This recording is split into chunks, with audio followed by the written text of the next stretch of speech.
I'm going to show you how to overcome social anxiety.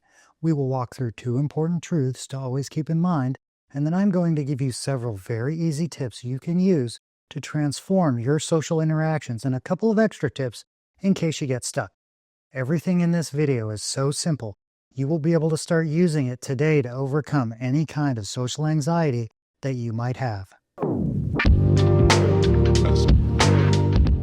You are going to learn how to be more comfortable in social situations. We want to keep this as simple as possible. Being fluid in social situations is all about simplicity. I'm going to walk you through two fundamental truths to put things in perspective that will take the edge off anxieties that can keep us stuck. Then I will give you several very simple and extremely effective tips that you can use to flourish in social situations.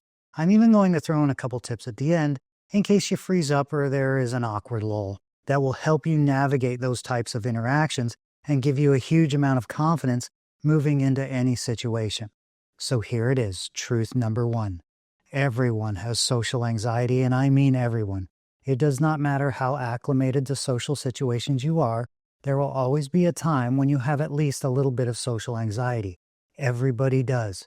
It will help you tremendously to realize this. The difference is that people who are confident in social situations have practice defaults they can use to navigate these times of anxiety. And we'll get into those tips later on in the video. We're going to focus more on tips than ideas in this discussion. So when we start talking about all the different tools you can use, it's best to choose one or two social tips that work for you and have them prepared. However, it helps to keep in mind the two truths we are talking about. So truth number two, the spotlight effect. We have all heard about this, and I cannot overstate the importance of understanding this dynamic. Each one of us feels like everyone else is paying attention to us, scrutinizing us, evaluating and judging us, but the truth is, everyone is so focused on themselves, they are definitely not looking at you. When you walk into a room, it can feel like everyone is staring at you, but all those people are so worried about themselves, they don't even notice the flaws and mannerisms you are focused on in yourself.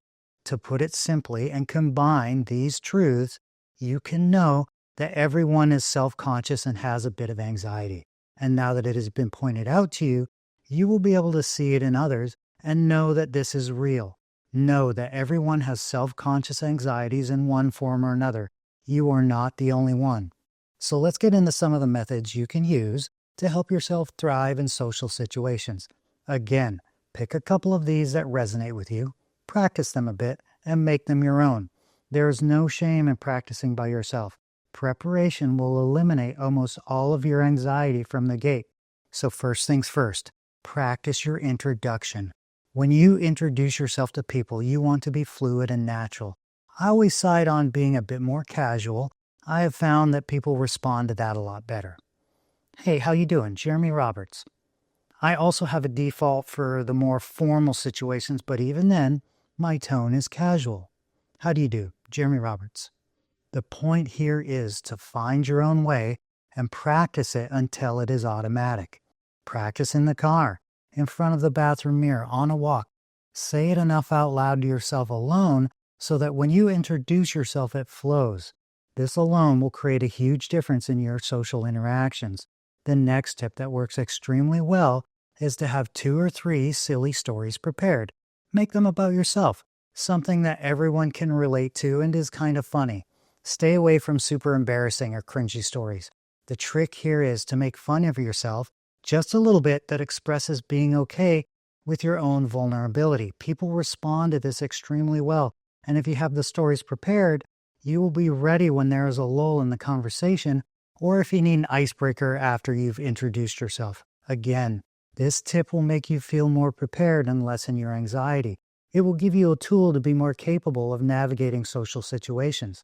The next tip is a bit more difficult and takes a tiny bit of practice in the real world to really fine-tune. But once you get to this point, there's almost no situation that will be too much for you. Prepare 2 or 3 questions. Stay away from what do you do or where are you from, and make sure your questions aren't too intense. These are conversation killers. I usually ask the same question twice in 2 different ways. It's more casual and gives the other person a second to process. So what are you into? What do you like to do for fun? That is my default. It's not perfect, but it's simple and it helps move everyone into a comfortable space. Remember, everyone has social anxiety. You can be the one that moves the situation in a comfortable direction. Then be genuinely interested in people. People want to talk about things they are excited about. Everyone loves it when another person is interested in what they care about. Even if you're not interested at all, you will at the very least learn something. It is okay to practice your responses to encourage people in a conversation. Wow, what is that like? Oh, good for you. That's great. Wait, what does that mean exactly? These are all very good default responses that people will appreciate and respond to. So let's talk about a couple default tips for when you get stuck or there is a bit of awkwardness. My go-to is to call out my anxiety. Casually say, you know what? I'm having a bit of social anxiety this evening. Other people will love this. It shows that you are a real person who's okay with being a real person.